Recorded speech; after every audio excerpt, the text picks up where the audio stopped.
अभी हम सब ने देखा कि कैसे हजारों की संख्या में लोग आ रहे जंतर मंतर पर एक रिजर्वेशन को हटाने के लिए।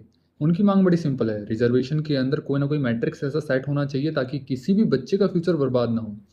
बड़ी सिंपल सी बात है। एक बच्चा 90% लाके भी पास नहीं हो पाता और एक बच्चा 75% पे भी पास हो जाता है, और ये रियलिटी है।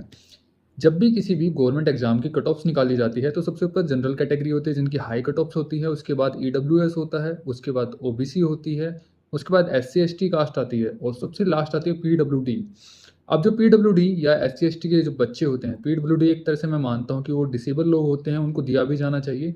बट जो एससी एसटी कैटेगरी के लोग हैं, जिनके अंदर उनको 40% पे गवर्नमेंट जॉब ऑफर कर दी जाती है, 45% पे एक मेडिकल की सीट ऑफर कर दी जाती है, क्या ये अलग है उन बच्चों से? फिर लोग कहते हैं कि ठीक है, इंडिया के अंदर थोड़ी इनइक्वालिटी है, लोग सक्षम नहीं हैं, मतलब पेरेंट्स गरीब हैं, बच्चे गरीब हैं, वो अफोर्ड नहीं कर पा सकते हायर एजुकेशन या फिर बहुत सारी चीज़ें।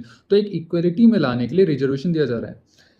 तो आज आज़ादी को 70 साल हो चुके हैं, ठीक है, ज़्यादा ही हो चुके होंगे। अब उसके बीच में भी अगर इक्वालिटी नहीं बन रही तो किसकी गलती है? और हो सकता है शायद वो आने वाले 100-200 साल में और इक्वालिटी ना बने, तो क्या ये रिजर्वेशन 100-200 साल और चलेगा?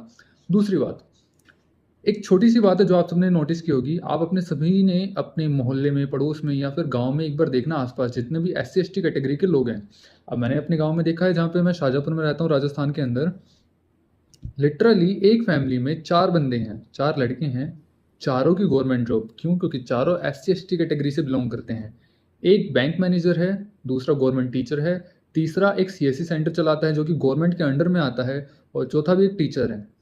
4 बंदे, चारों की गवर्नमेंट जॉब। कहाँ से आप उनको इकोनॉमिक वीकर सेक्शन में डाल सकते हैं? आप कह सकते हैं कि वो अति पिछड़े वर्ग से बिलॉन्ग करते हैं, जहाँ पे हर एक बंदे की सैलरी 70,000 या 80,000 रुपए है।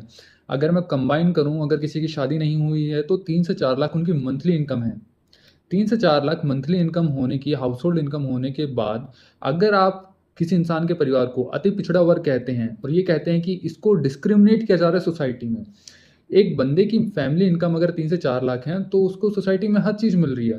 वो किसी भी चीज़ से पिछड़ा हुआ नहीं है या फिर वंचित नहीं है। समाज में उसको इज़्ज़त भी मिल रही है, पैसा भी मिल रहा है, मान-सम्मान सब मिल रहा है। तो क्या उसको एससी-एसटी में रखना ज़रूरी है? क्योंकि वो अपलिफ्ट हो चुके हैं। अब वो गरीब की श्रेणी में नहीं आते। कल को जब उन चारों भाइयों के बच्चे होंगे तो क्या उनको एससी-एसटी कैटेगरी में कोटा मिलना चाहिए? बंदा जहाँ 1 लाख रुपए कमा रहा है, एक बंदा, उसके बच्चों को आप एससी-एसटी में डाल दीजिए, उसके बाद उसके बच्चे भी होंगे, वो भी एससी-एसटी में नौकरी ले लेंगे, वो भी लाख, 1.5 लाख रुपए कमाएँगे, तो वो तो अबोव द लाइन पहुँच चुके हैं, तो उनके लिए तो कैटेगरी नहीं होनी चाहिए ना ये।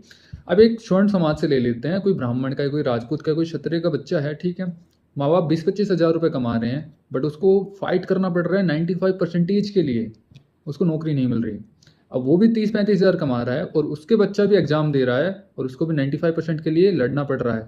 तो आप स्वर्ण समाज को अति पिछड़ा बना रहे हैं और अति पिछड़े को स्वर्ण समाज बनाने की कोशिश कर रहे हैं। तो आप इक्वालिटी नहीं ला रहे, आप बस पोजीशन चेंज कर रहे हैं।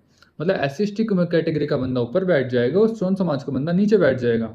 ऐसी इक्वालिटी तो आप 1000 साल में भी नहीं ला पाओगे जो आप कर रहे हो।